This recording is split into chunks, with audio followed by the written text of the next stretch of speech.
Hello बच्चों, आज बच्चों हम पढ़ेंगे इस चैप्टर का एक टॉपिक। इस टॉपिक का नाम है consumers equilibrium utility approach.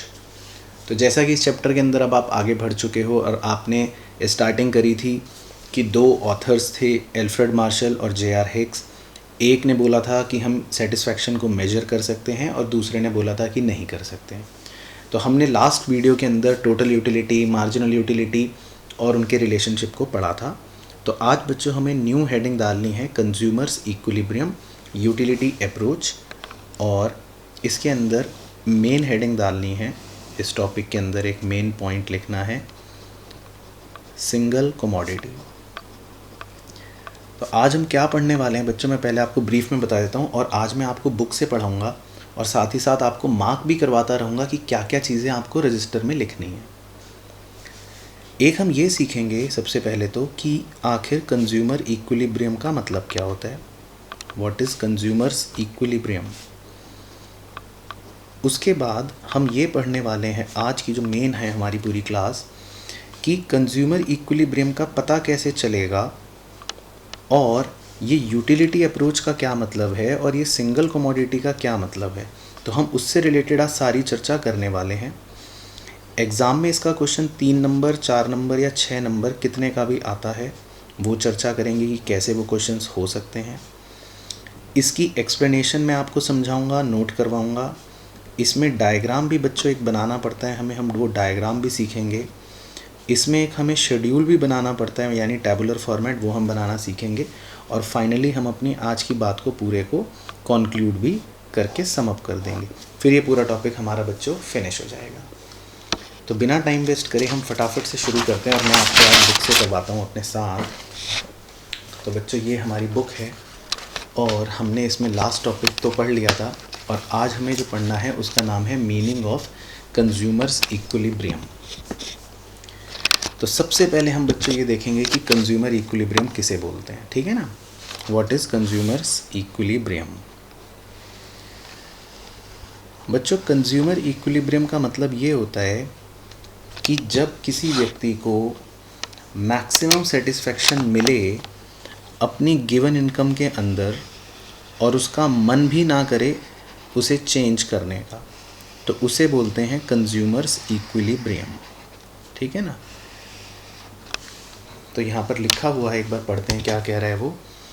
Consumers equilibrium refers to a situation wherein a consumer gets maximum satisfaction, जिसमें कंज्यूमर को मैक्सिमम सेटिस्फैक्शन मिलता है from the purchase of the commodity with his given income and he has no tendency to make any change in his existing purchase, ठीक है ना। In short, मतलब सरल भाषा में, consumers equilibrium represents the state of maximum satisfaction to the consumer from a given money income, ठीक है ना।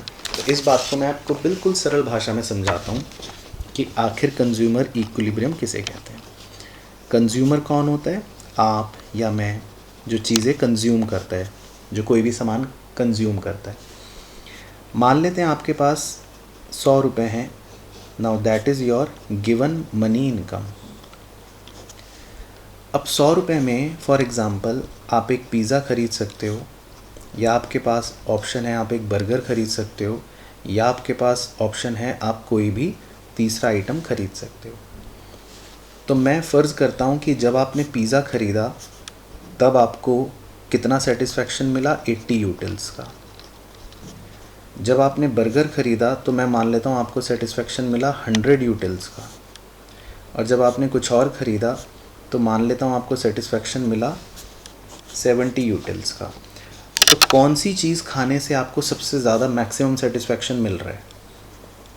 ऑब्वियसली आप देख के भी बता सकते हो, है ना, कि मैक्सिमम सेटिस्फैक्शन सर हमें जब हम बर्गर खा रहे हैं तब मिल रहा है, क्योंकि बर्गर के अंदर हमें मिल रहे हैं 100 यूटिल्स, सेटिस्फैक्शन सबसे ज़्यादा। तो यानी कि जब कंज्यूमर बर्गर खाएगा और बर्गर खाने में उसको सबसे ज़्यादा मज़ा आया, मैक्सिमम सेटिस्फैक्शन मिला, तो फिर वो कंज्यूमर के इस लेवल को या इस पॉइंट को हम बोलेंगे कि ये कंज्यूमर अभी इक्विलिब्रियम पर है। इसी बस छोटे से पॉइंट को कंज्यूमर इक्विलिब्रियम बोल देते हैं। तो जब भी किसी कंज्यूमर को अपनी इनकम के अंदर अंदर मैक्सिमम सेटिस्फेक्शन मिल जाता है और वो इसको चेंज भी ना करना चाहे, तो इस सिचुएशन को हम कंज्यूमर इक्विलिब्रियम बोलते हैं। ठीक है ना। तो ये हो गई हमारी 1 नंबर की डेफिनेशन कंज्यूमर इक्विलिब्रियम की। तो आपको ये डेफिनेशन जो मैंने हाईलाइट कर रखी है, इसे अपने रजिस्टर में नोट डाउन करना है। तो जो भी चीज़ें नोट डाउन करनी होगी मैं अपने आप एरो बना दूंगा, तो आप कंज्यूमर इक्विलिब्रियम की ये डेफिनेशन नोट डाउन कर लेंगे। ठीक है ना। उसके बाद जो हमें इस टॉपिक के अंदर आज पढ़ना है वो है यूटिलिटी अप्रोच, जिसकी मैंने बात करी थी। और यूटिलिटी अप्रोच के अंदर भी मैंने मार्क करवाया था कि हम पढ़ेंगे सिंगल कमोडिटी। तो अब ये सिंगल कमोडिटी का क्या मतलब होता है, आइए बच्चों साथ साथ डिस्कशन करेंगे, देखते हैं।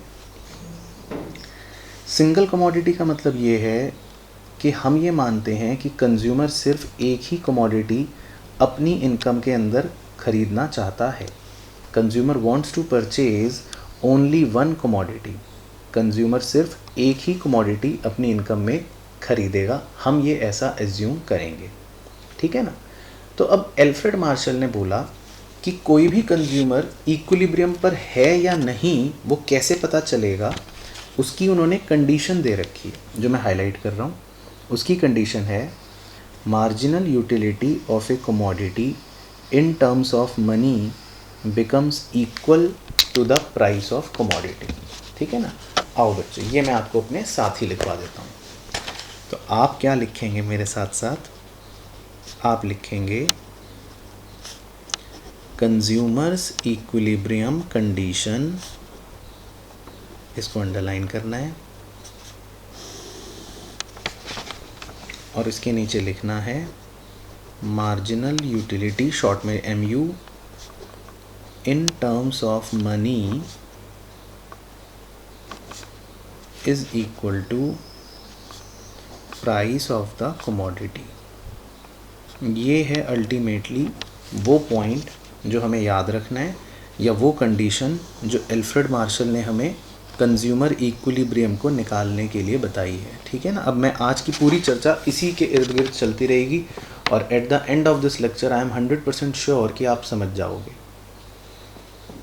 अब marginal utility in terms of money, इसका मतलब क्या होता है। Marginal utility in terms of money, पहले हम इस टर्म को समझते हैं, उसको अभी छोड़ देते हैं। ठीक है ना। एक एक टर्म पकड़ते हैं। तो marginal utility in terms of money का मतलब है कि हम आम तौर पर मार्जिनल यूटिलिटी को यूटिल्स में लिखते हैं। जैसे हमने ऊपर लिखा था 80 यूटिल्स, या यहाँ लिखा था 100 यूटिल्स, या यहाँ लिखा था 70 यूटिल्स, है ना, यूटिल्स में लिखते हैं। लेकिन अगर हम मार्जिनल यूटिलिटी को रुपीज़ में लिखें, यानी मार्जिनल यूटिलिटी जो है वो यूटिल्स की टर्म्स में नहीं हो, वो किसकी टर्म्स में हो, रुपी की टर्म्स में हो, तब उसे marginal utility in terms of money बोलते हैं। पहली चीज़ तो ये। तो marginal utility in terms of money का मतलब है कि मार्जिनल यूटिलिटी अब यूटिल्स में नहीं होगा, वो रुपी में होगा। फॉर एग्ज़ाम्पल, यहाँ कुछ एग्जांपल्स बनाते हैं। फॉर एग्ज़ाम्पल मैंने बोला कि आपने एक एप्पल खाया तो आपको कितनी मार्जिनल यूटिलिटी मिली, मान लेते हैं 10, लेकिन ये रुपी 10 है, रुपीज़ की टर्म्स में। या मैंने बोला कि आपने एक ऑरेंज खाया तो आपको कितनी यूटिलिटी मिली 8, लेकिन ये रुपी की टर्म्स में है। या मैंने बोला कि आपने एक बनाना खाया और आपको कितनी यूटिलिटी मिली 12, लेकिन ये रुपी की टर्म्स में। तो अगर हम मार्जिनल यूटिलिटी को रुपीज़ की टर्म्स में डिनोट कर रहे हैं बच्चों, now that is known as marginal utility in terms of money. ठीक है ना। तो ये फ़र्क होता है।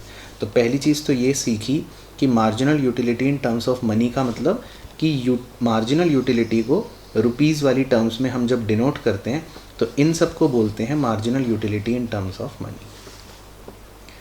तो अब मैं एक एग्जांपल लेके आपको बात समझाता हूँ। तो हम क्या करते हैं, एक एग्जांपल लेते हैं। Let us take an example. मैं ऐसा एज्यूम कर लेता हूँ कि हमारा प्रोडक्ट जो है वो है बर्गर, और हमारे बर्गर का प्राइस है, बताओ बच्चों कितने रुपए रख लें। बर्गर का प्राइस हम रख लेते हैं 3 रुपये, ₹3 का बर्गर है। और एक छोटा सा मैं टैबुलर फॉर्मेट बना के आपको ये बातें समझाता हूँ, लेट्स सी कि आप समझते हो या नहीं।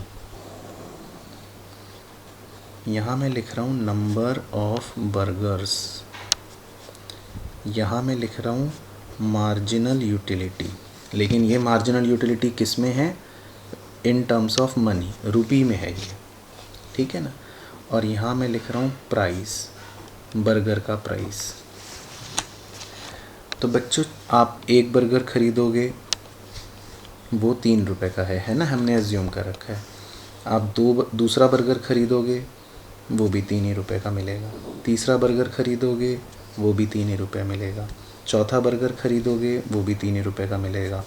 पांचवा बर्गर ख़रीदोगे वो भी ₹3 का मिलेगा। छठा बर्गर ख़रीदोगे वो भी ₹3 का मिलेगा। तो बर्गर का प्राइस जो है वो तो फिक्स्ड है, ठीक है ना। आप कितने मर्जी बर्गर ख़रीदो, बर्गर का प्राइस ₹3 ही रहेगा। एक ख़रीदो तो भी, दूसरा ख़रीदोगे तो भी। भाई ऐसे आप मैकडॉनल्ड्स में जाते हो तो ऐसे ही होता है ना, आप एक बर्गर का प्राइस पे करते हो, अगर आप 2 खरीदोगे तब भी वही प्राइस पे करोगे, तीसरा खरीदोगे तब भी वही प्राइस पे करोगे। ये प्राइस का मतलब हमेशा पर बर्गर होता है, पर बर्गर मतलब एक बर्गर। ये नहीं कि आप कह रहे हो सर 6 बर्गर खरीद लेंगे तो ₹3 देने, नहीं, 6 बर्गर तो होंगे ₹18 के, लेकिन प्राइस पर बर्गर ₹3 होएगा। अच्छा, अब जब आपने पहला बर्गर खाया तो आपको बहुत मज़ा आया, हाँ सर बहुत मज़ा आया। तो आपको कितना मज़ा आया, कितनी मार्जिनल यूटिलिटी मिली? 5। लेकिन ये रुपी की टर्म्स में, ध्यान रखना ये यूटिल्स नहीं है, मैं एक बार लिख के काट रहा हूँ सिर्फ आपको समझाने के लिए। हम इस कॉन्सेप्ट में मार्जिनल यूटिलिटी को यूटिल्स में मेजर नहीं करते हैं, ये ₹5 की टर्म्स में। इसका मतलब कि आपने पहला बर्गर खाया तो आपको सबसे ज़्यादा मज़ा आया 5। फिर जैसे ही आप दूसरा बर्गर खाओगे तो आपने लास्ट लेक्चर में सीख रखा है मार्जिनल यूटिलिटी थोड़ा कम हो जाती है, तो अब आपको मज़े थोड़ा कम आएंगे, 4। तीसरा बर्गर खाया, मज़ा थोड़ा और कम आएगा, 3। चौथा बर्गर खाया, मज़ा थोड़ा और कम आएगा, 2। पांचवा बर्गर खाया, मज़ा थोड़ा और कम आएगा, 1। छठा बर्गर खाया, मज़ा आया ही नहीं, 0, है ना। आगे बढ़ेंगे तो नेगेटिव हो जाएगा। तो ये हैं बच्चों हमारे बर्गर खाने की मार्जिनल यूटिलिटी, और ये है बर्गर का प्राइस। अब हमारे एल्फ्रेड मार्शल साहब ने ये बोला है कि कंज्यूमर इक्विलिब्रियम कंडीशन क्या होती है। कंज्यूमर इक्विलिब्रियम कंडीशन ये होती है कि जब हमारी मार्जिनल यूटिलिटी और प्राइस दोनों बराबर हो जाएं, ठीक है ना, उसको उन्होंने कंज्यूमर इक्विलिब्रियम बोला है। तो अगर हम चेक करें बच्चों, अगर हम चेक करें, जब आपने तीसरा बर्गर खाया तो उस समय मार्जिनल यूटिलिटी भी आपको 3 मिली और प्राइस भी उस समय ₹3 ही है, यानी ये दोनों बराबर हो गए। तो अकॉर्डिंग टू एल्फ्रेड मार्शल आपका कंज्यूमर इक्विलिब्रियम पॉइंट जो है वो थर्ड बर्गर पर आ गया है, यानी कि तीसरा बर्गर खाने के बाद अब आपको और बर्गर नहीं खाने चाहिए एल्फ्रेड मार्शल के मुताबिक, क्योंकि अब आप अपने मैक्सिमम सेटिस्फेक्शन पर हो। तो इस कंडीशन और इस जो टॉपिक हम पढ़ रहे हैं उसके मुताबिक मैक्सिमम सेटिस्फेक्शन कब होता है? जब मार्जिनल यूटिलिटी और प्राइस दोनों बराबर हो जाएं। तो ये इसका मतलब कंज्यूमर के लिए मैक्सिमम सेटिस्फेक्शन है, ठीक है ना। अच्छा, इसी बात को और अब आगे लेके चलते हैं। कंज्यूमर इक्विलिब्रियम से पहले जितने भी केसेस होते हैं वो सारे केसेस माने जाते हैं कि वो कंज्यूमर के लिए एक सरप्लस यानी कि फ़ायदे वाली बात है, फ़ायदा। और कंज्यूमर इक्विलिब्रियम के बाद जितने केसेस होते हैं वो कंज्यूमर के लिए लॉसेस वाले माने जाते हैं, यानी कंज्यूमर के लिए नुकसान है। तो ऐसा क्यों सर, वो मैं आपको भी डायग्राम में समझाऊंगा, ठीक है ना। तो अब आपको क्या करना है, आपको अपने रजिस्टर में पहले तो कंडीशन नोट करनी थी ये वाली, ये कंडीशन नोट करके फिर आपको ये एग्जाम्पल नोट करना है, ठीक है ना। तो आप नोट करोगे, वीडियो पॉज करके फिर आगे बढ़ोगे। अब बच्चों इसी बात को मैं अब डायग्राम पर भी समझाता हूँ आपको। तो मैं एक डायग्राम बना रहा हूँ आपके लिए। एक्स एक्सिस पर मैं लिख रहा हूँ नंबर ऑफ बर्गर्स, कि आपने कितने बर्गर्स खाए, 0 1 2 3 4 5 6। और वाई एक्सिस पर मैं लिख रहा हूँ MU और प्राइस, दो चीज़ें 1 2 3 4 5 और भी है क्या, बस। तो अगर मैं प्लॉटिंग करूं, पहले हम मार्जिनल यूटिलिटी कर्व बना लेते हैं बच्चों। 1 बर्गर खाया तो 5, यानी पहला बर्गर खाया तो आपकी मार्जिनल यूटिलिटी थी 5, दूसरा बर्गर खाया तो मार्जिनल यूटिलिटी थी 4, तीसरा बर्गर खाया तो मार्जिनल यूटिलिटी थी 3, चौथा बर्गर खाया तो मार्जिनल यूटिलिटी थी 2, पांचवा बर्गर खाया तो मार्जिनल यूटिलिटी थी 1, छठा बर्गर खाया तो मार्जिनल यूटिलिटी थी 0। ठीक है ना। तो मार्जिनल यूटिलिटी अगर मैं कर्व बनाऊंगा तो कैसा बन जाएगा, ऐसा बन जाएगा। ठीक है ना। तो ये कर्व बन गया मार्जिनल यूटिलिटी का। उसके बाद अगर मैं प्राइस का कर्व बनाऊंगा, पहला बर्गर भी 3, दूसरा बर्गर भी 3, तीसरा भी 3, चौथा भी 3, तो पहला बर्गर भी 3 का ही है, दूसरा बर्गर भी 3 का ही है, तीसरा बर्गर भी 3 का ही है, चौथा बर्गर भी 3 का ही है, पांचवा बर्गर भी 3 का ही है। तो अगर मैं प्राइस का कर्व बनाऊंगा तो वो कहीं ना कहीं इस प्रकार का एक कांस्टेंट कर्व बन जाएगा, क्योंकि प्राइस जो है वो कांस्टेंट है। ठीक है ना।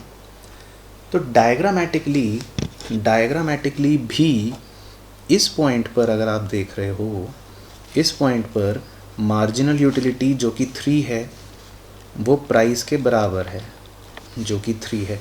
तो इसीलिए जब हम थर्ड यूनिट की बात करते हैं, यानी थर्ड बर्गर की बात करते हैं, तो इस थर्ड बर्गर वाले पॉइंट को कंज्यूमर्स इक्विलिब्रियम बोलते हैं। तो डायग्रामेटिकली भी जो हमने बात शेड्यूल में समझी वो डायग्राम पर भी हम शो कर देते हैं कि जिस पॉइंट पर मार्जिनल यूटिलिटी और प्राइस ये दोनों कर्व इक्वल कहाँ हो रहे हैं, यहाँ इक्वल हो रहे हैं, जहाँ पर दोनों की वैल्यू 3 है। तो उस पॉइंट पर हमने कितने बर्गर खा रखे हैं, 3। तो इसको बोलते हैं कंज्यूमर्स इक्विलिब्रियम। ये तो हो गई बच्चों एक बात। ठीक है ना। तो यहाँ तक आप सबको क्लियर हो गया, यहाँ तक नोट करना है अच्छे से, अगर कहीं भी डाउट लगेगा दोबारा से एक्सप्लेनेशन को सुनना है। अब हम इसकी डिटेल चर्चा करते हैं कि मार्जिनल यूटिलिटी जो हम रुपी की टर्म्स में या मनी की टर्म्स में लिख रहे हैं उसका एक्चुअल मतलब होता क्या है। उसका मतलब वैसे ये होता है, इसका मतलब ये होता है price what a consumer is willing to pay. Price what a consumer is willing to pay, जो आप देने के लिए तैयार हो। और खाली प्राइस का मतलब तो यही होता है, प्राइस व्हाट ए कंज्यूमर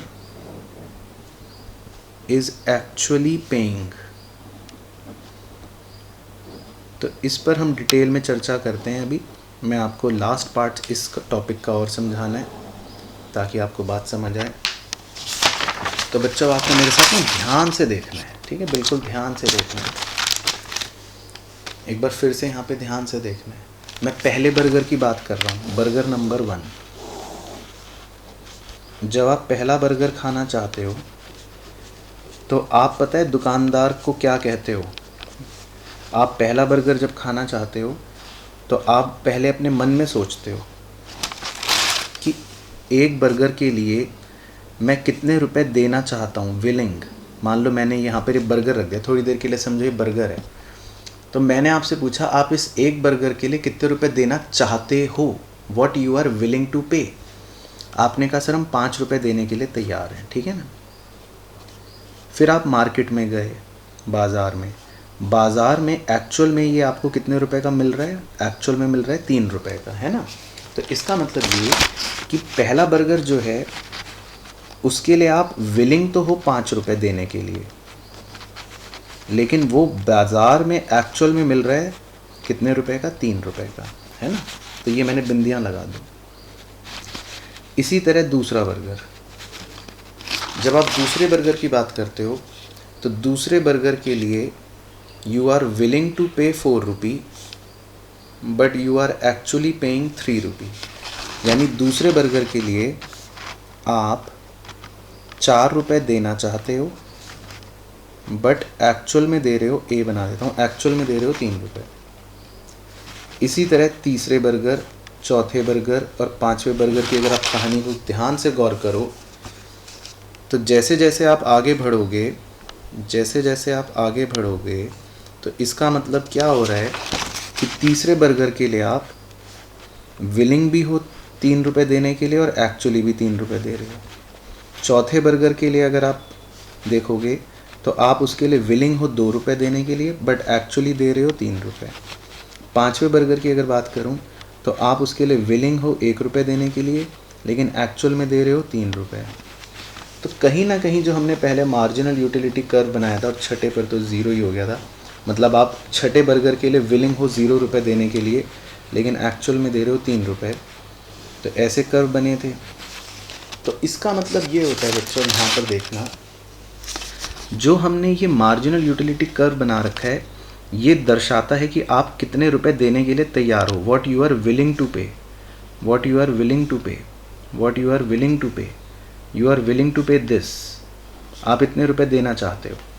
और ये जो प्राइस है ये है एक्चुअल प्राइस जो आप एक्चुअली दे रहे हो, एक्चुअल। तो बच्चों जब आप किसी चीज़ के 5 रुपए देना चाहते हो पर एक्चुअल में दे रहे हो सिर्फ 3, जैसे फ़र्ज़ करो एग्जांपल लो, ये बर्गर रखा है, आपका मन ललचा रहा है इसको देख के, आ हा क्या बर्गर है, इस बर्गर के तो मैं 5 रुपये भी दे दूंगा, क्या बर्गर है ये, इसके तो मैं 5 रुपये भी दे दूंगा। और पता चला मार्केट में गया और वो यही सेम बर्गर आपको 3 में मिल गया, तो आप देना चाहते थे 5 लेकिन आपको मिल गया 3 में, तो मनी मन आप खुश होंगे ना कि यार मज़े आ गए, तो 3 रुपये में ही मिल गया बर्गर। तो यानी कि जो ये एरिया है या ये एरिया है या ये एरिया है या ये एरिया है या ये एरिया है या ये एरिया है, यानी कि जब तक भी मार्जिनल यूटिलिटी प्राइस से ज़्यादा रहती है उस एरिया को हम कंज्यूमर सरप्लस बोलते हैं। यानी आप मनी मन एक फ़ायदा महसूस करते हो, आप सोचते हो कि मेरा फ़ायदा चल रहा है, इसको कंज्यूमर सरप्लस बोलते हैं। तो जब भी हमारा मार्जिनल यूटिलिटी प्राइस से ज़्यादा होता है, मार्जिनल यूटिलिटी प्राइस से ज़्यादा होता है, वो एरिया हमारा कंज्यूमर सरप्लस का चल रहा होता है।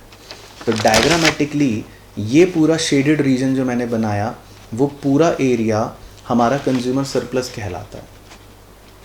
लेकिन कंज्यूमर इक्विलिब्रियम के बाद, इसको रेड पेन से बना लेते हैं, कंज्यूमर इक्विलिब्रियम के बाद जब आपका मार्जिनल यूटिलिटी प्राइस से कम होता है तो वो एरिया सारा का सारा कंज्यूमर के लिए क्या माना जाता है, लॉसेस, मतलब कि नुकसान, कि इधर आ गए तो मतलब अब फ़ायदा नहीं है। आप बर्गर के लिए 1 ही रुपये देना चाहते हो बट एक्चुअल में दे रहे हो 3 रुपये, तो क्या फ़ायदा भाई, एक चीज़ जिसके आप 1 रुपये देना चाहते हो अब बाज़ार में 3 रुपये जाके एक्चुअल में दोगे तो क्या फ़ायदा ऐसी चीज़ खरीदने का। तो एल्फ्रेड मार्शल ने देखो कितनी बढ़िया बात बोली, और ये डायग्राम अब कंप्लीट हुआ है, आप भी बनाओगे, कि कोई भी कंज्यूमर इक्विलिब्रियम पर कब होता है, जब मार्जिनल यूटिलिटी और प्राइस बराबर होंगे। अगर आप उससे पहले के एरिया की बात करोगे तो यानी कि आप कंज्यूमर सरप्लस में हो, फ़ायदे में हो, लेकिन अगर आप उसके एरिया के आगे की बात करोगे तो इसका मतलब आप लॉसेस में हो, नुकसान में हो। तो इस पूरे कॉन्सेप्ट के 2 क्वेश्चन आते हैं, वो मैं यहाँ पे आपको समझाता हूँ। एक क्वेश्चन आता है कि अगर मार्जिनल यूटिलिटी प्राइस से ज़्यादा है तो कंज्यूमर को क्या करना चाहिए, व्हाट शुड ही डू।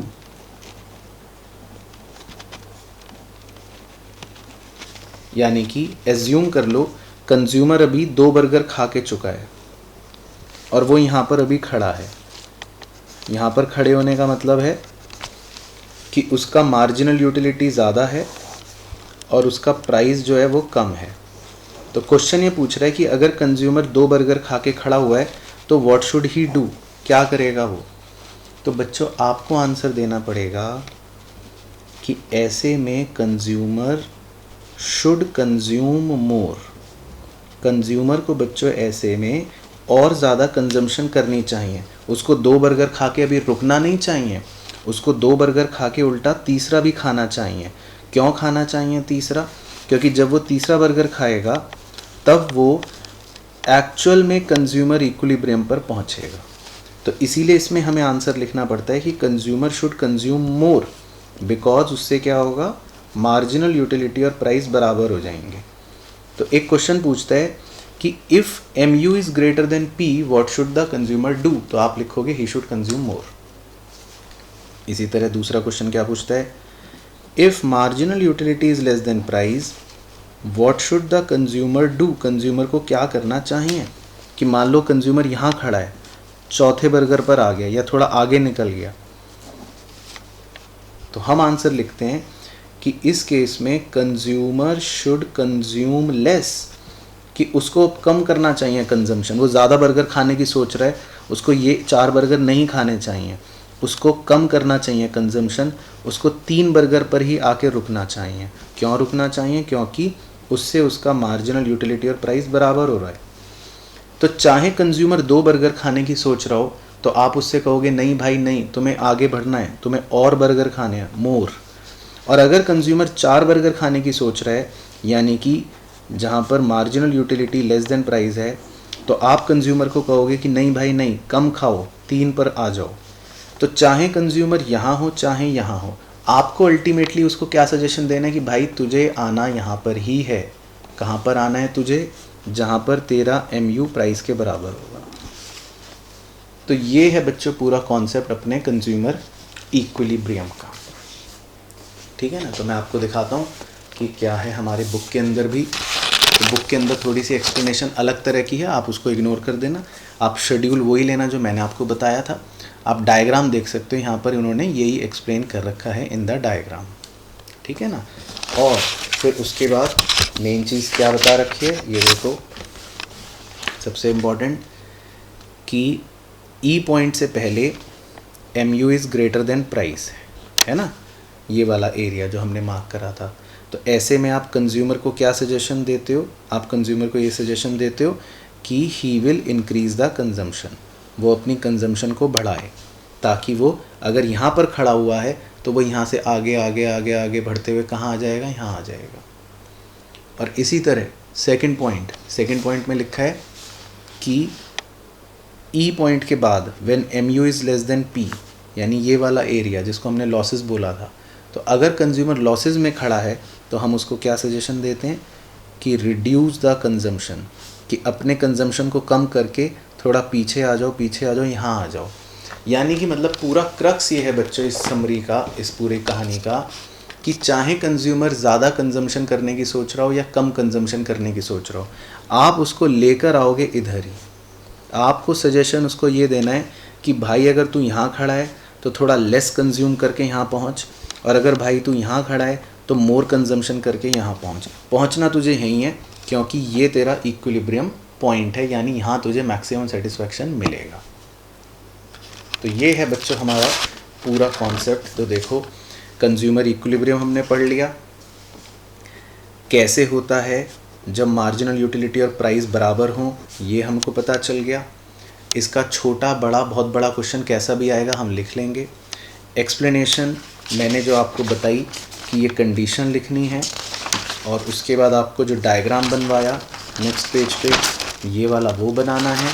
उसके बाद शेड्यूल कौन सा वाला जो ये बनवाया आपको, ये आपको बनाना है। तो ये एग्जाम्पल हो गया शेड्यूल का, ये उसका डायग्राम हो गया। और अगर बाय चांस 2 छोटे छोटे क्वेश्चन पूछे तो उसकी अजम्पशन, उसकी एक्सप्लेनेशंस हो गई। ठीक है ना। तो ये था पूरा हमारा टॉपिक सिंगल कमोडिटी का। तो मैं उम्मीद कर रहा हूँ कि आप ये पूरा टॉपिक अच्छे से समझे हों, ताकि नेक्स्ट लेक्चर के अंदर हम इसी अप्रोच का दूसरा केस जिसमें हम 2 कमोडिटीज़ के बारे में पढ़ते हैं फिर वो कवर करेंगे। तो उसमें कंज्यूमर 2 कमोडिटीज़ कंज्यूम करता है। ठीक है बच्चों। तो आज के लेक्चर को अच्छे से आप रिवाइज़ करना, सो दैट आपका सिंगल कमोडिटी का टॉपिक पूरा ख़त्म हो जाए।